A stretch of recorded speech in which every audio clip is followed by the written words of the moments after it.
गरीब का कमरा। दिनेश अपनी पत्नी सुनीता और एक बेटी दिव्या के साथ एक छोटी सी किराए के मकान में रहा करता था। दिनेश मेहनत मजदूरी करके जैसे तैसे अपना घर चला रहा था। ऐसे ही एक रोज, दिनेश जी, घर का राशन खत्म हो गया है और घर का मकान मालिक कल आया था। कह रहा था अगर इस महीने हमने किराया नहीं भरा तो वो हमें घर से निकाल देगा। एक मुसीबत जाती नहीं कि एक और नई मुसीबत सामने खड़ी हो जाती है। घर में राशन नहीं है, 6 महीने से घर का किराया नहीं दिया।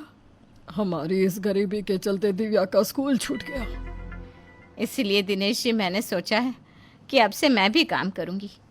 क्या पता हम दोनों के काम करने से हमारी गरीबी कुछ कम हो सके। सुनीता के इतना कहने पर दिनेश उसकी बात मान लेता है। अब अगले ही दिन सुनीता घर घर जाकर काम का पता करती है, पर उसे कहीं काम नहीं मिलता, जिसके बाद वो थक हार कर घर में आ जाती है। इसी तरह से 1 महीना बीत जाता है और इस महीने भी दिनेश घर का किराया नहीं दे पाता। अरे बहुत तरस खा लिया मैंने तुम गरीबों पर। अब तुम लोगों को जहाँ जाकर रहना है वहाँ रहो, पर मेरा घर खाली कर दो। नहीं नहीं मालिक, ऐसा मत कीजिए। हमें कुछ दिन की मोहलत और दे दीजिए। हम कुछ न कुछ करके आपको आपके सारे पैसे दे देंगे। बस हमें घर से मत निकालिए। मालिक, एक बार मेरी बच्ची की तरफ देखिए। भला इतनी सर्दी में मैं अपनी बच्ची और बीवी को लेकर कहाँ दर दर की ठोकरें खाऊंगा।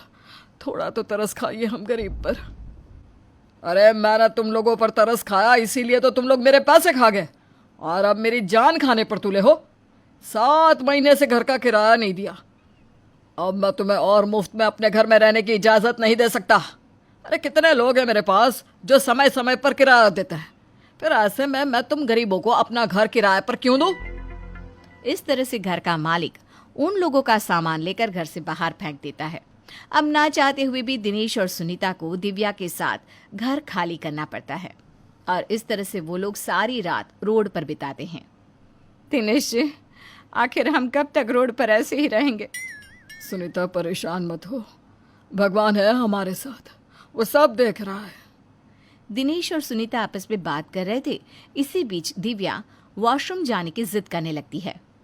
मम्मी चलो ना, मुझे बहुत जोर की लगी है। सुनीता देख लो, क्या पता कहीं आसपास सरकारी शौचालय मिल जाए। दिनेश के कहने पर सुनीता दिव्या को अपने साथ रोड पर लेकर जाती है। थोड़े ही दूर जाकर रोड के एक कॉर्नर पर सुलभ शौचालय देखती है, जो कि काफी समय से बंद था। वो शौचालय अंदर से काफी बड़ा था, पर काफी गंदा भी था। कितना गंदा शौचालय है, लगता है यहाँ कोई नहीं आता। दिव्या बेटा, अभी के लिए तुम इसी में चली जाओ। दिव्या तो शौचालय में चली जाती है, पर सुनीता सोच सोच कर परेशान हो रही थी कि अब वो लोग कहाँ जाए। शौचालय काफी बड़ा था, इसलिए सुनीता दिव्या के साथ दिनेश के पास जाती है और शौचालय के बारे में दिनेश को बताती है। अब दिनेश सारा सामान लेकर शौचालय के पास जाता है और सुनीता से कहता है, सुनीता, जब तक हमारे हालात ठीक नहीं हो जाते तब तक हम इसी शौचालय में रह लेते हैं। देखो ये काफ़ी बड़ा है और मुझे नहीं लगता कि यहाँ कोई आता जाता होगा, इसलिए हमें यहाँ से कोई नहीं निकालेगा। पर दिनेश जी, शौचालय में रहना, खाना, सोना, सब कुछ करना कैसे मुमकिन है? सुनीता, सब हो जाएगा, बस हौसला रखो। दिनेश के समझाने पर सुनीता मान जाती है, जिसके बाद सुनीता और दिनेश मिलकर शौचालय की सफाई करते हैं और एक साइड पर पर्दा लगाकर रसोई बना लेते हैं, तो वहीं दूसरी साइड में अपने सोने का इंतजाम कर लेते हैं और बीच में बचे पॉट को वो अपनी ज़रूरत के लिए इस्तेमाल करने लगते हैं। माँ, शौचालय कितना अच्छा हो गया है। यहाँ एक तरफ हम खाना बना सकते हैं और दूसरी तरफ सो सकते हैं। अब हमें इस शौचालय के कमरे से कोई बाहर तो नहीं निकालेगा ना? नहीं बेटा, अब से हम यहीं रहेंगे। सच में? अब से हम शौचालय में रहेंगे? क्या अब हम हमारे घर कभी नहीं जा सकेंगे? हम कब तक यहाँ रहेंगे? जब तक हमारी गरीबी खत्म नहीं हो जाती बिटिया। अब सुनीता और दिनेश अपनी बच्ची के साथ उसी शौचालय को एक कमरा बनाकर रहने लगते हैं। समय यूं ही बीतता है, पर दिनेश अपनी गरीबी से बाहर नहीं निकल पाता। ऐसे ही एक दिन उनके दरवाजे पर दस्तक होती है। सुनीता दरवाज़ा खोलती है। कौन?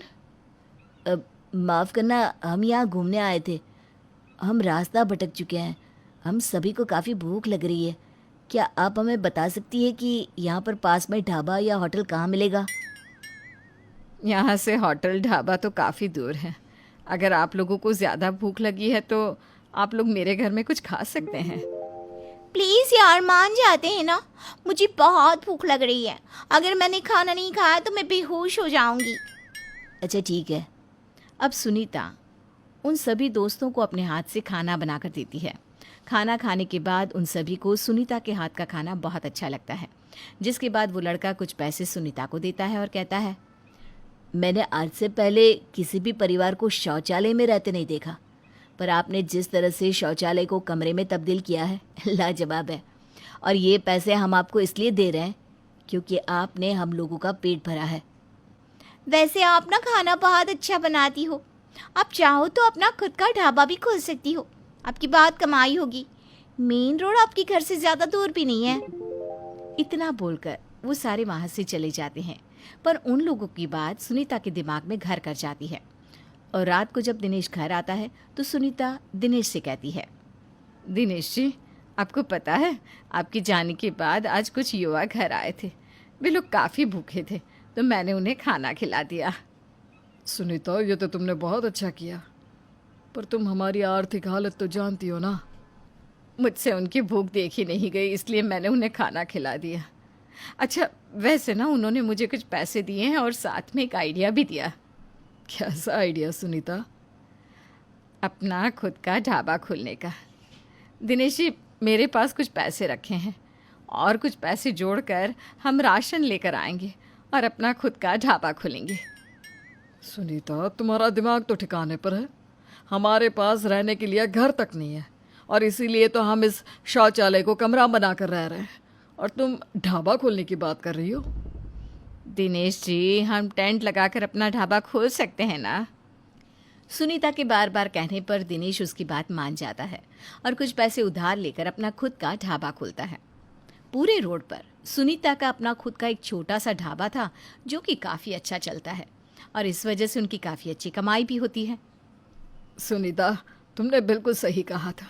हमारा ढाबा तो बहुत अच्छा चल रहा है। भगवान करे हमें किसी की नज़र ना लगे। लोगों के लिए होगा ये बेकार शौचालय, पर मेरे लिए ये शौचालय किसी स्वर्ग से कम नहीं। यहीं आने के बाद तो मेरी ज़िंदगी बदल गई। पर सुनीता, हम जिंदगी पर शौचालय को कमरा बनाकर तो नहीं रह सकते ना। माना कि यहाँ कोई आता नहीं, पर कभी किसी की नज़र पड़ गई तो आखिर कब तक हम शौचालय में रहेंगे?